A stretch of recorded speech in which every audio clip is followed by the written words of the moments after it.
Hi everyone, and welcome back to Art with Mrs. S. As you saw in part one, we drew our waves or our land and then our sun up in the sky using lots of line and a little bit of shape. Now we're going to get to the color part. For coloring, we're going to use oil pastels. Oil pastels kind of look like a crayon, but they're kind of in between a crayon and paint. So they're kind of smushy. You can blend and layer with them. They can mix and smudge and smear, but they're very vibrant and very bright colors to work with. You might get your hands a little dirty, so you will get some on your hands, but we'll clean at the end of art today. And you could also roll up your sleeves. What I'd like to do for my bottom part of my paper, my water part, I'm gonna be using cool colors. So I have purple.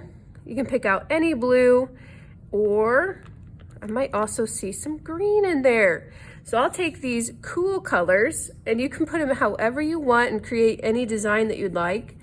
And in between those spaces, in between those black lines that we made, we're gonna fill a whole space. In my space, I'm gonna start in the center here. And my lines were kind of curvy or wavy.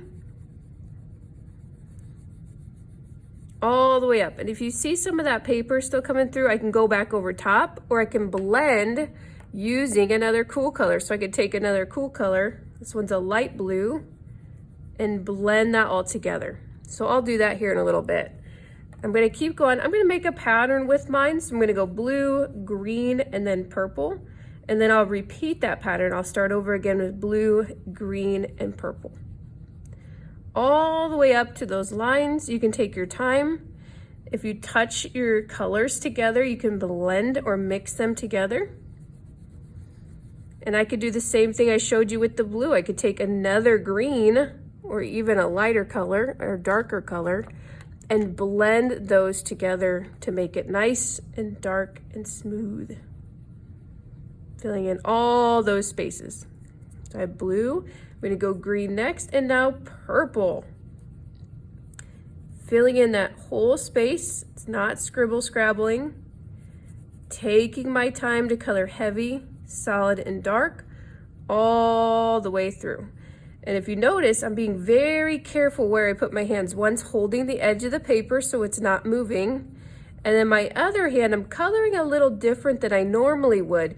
Usually I'd lay my hand or rest my hand on the table. Today I don't want to do that because we said oil pastels are kind of like paint. They'll smudge or smear, and I don't want those smudge marks. Now I'd continue coloring this, but I'm going to take a break from my cool colors so I can show you what goes at the top. On the top, we have the sun that we made with our circular shape, and we use lines to have the sun rays radiating out. So I'm going to have orange, yellow, and I need to find a red. It's a small red, and I'm going to start that design. You can design this however you want, staying in the spaces, changing the colors I'm using, the warm colors, and changing them up. So I might go orange. The next one could be yellow,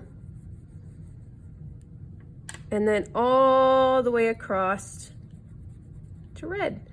And I'm just going to keep continuing these patterns. I'm going to continue coloring and blending.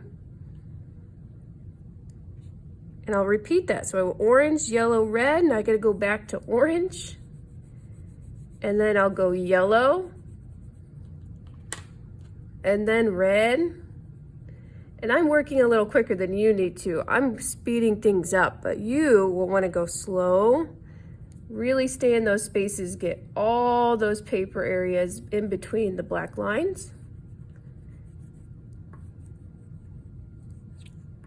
If you get a little on your table or in your workspace, that's okay. Oil pastels are a little messy. So orange, yellow, red, orange, yellow, red, orange. You could outline the space that you're coloring in if that helps you out, and then go back and fill in those spaces all the way up to the edge of your paper.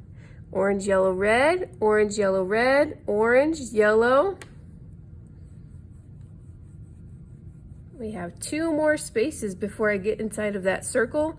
Still going to be using warm colors because it's on the top half of my paper.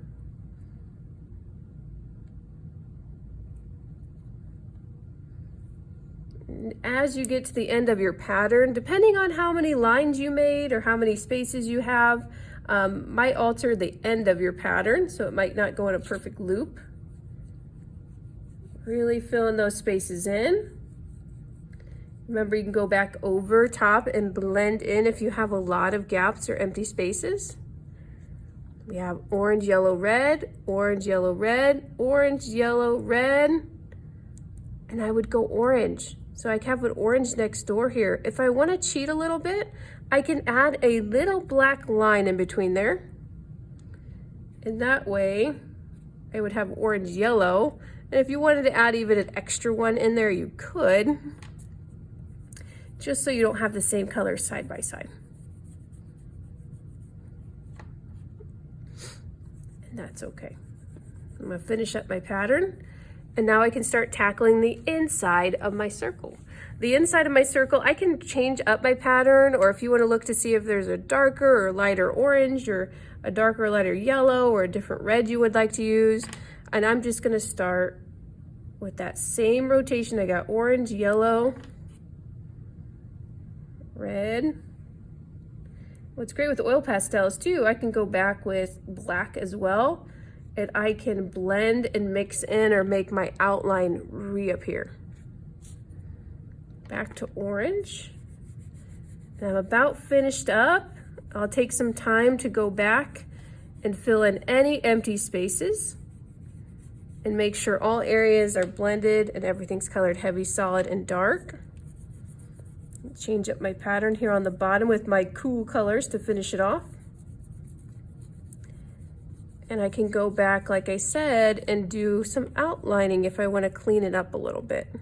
Because as you can see, even though I held my paper really safely, you still get some smudging or smearing or mixing that you may not have wanted to have. Awesome. I can't wait to see your art. Thanks for joining me today.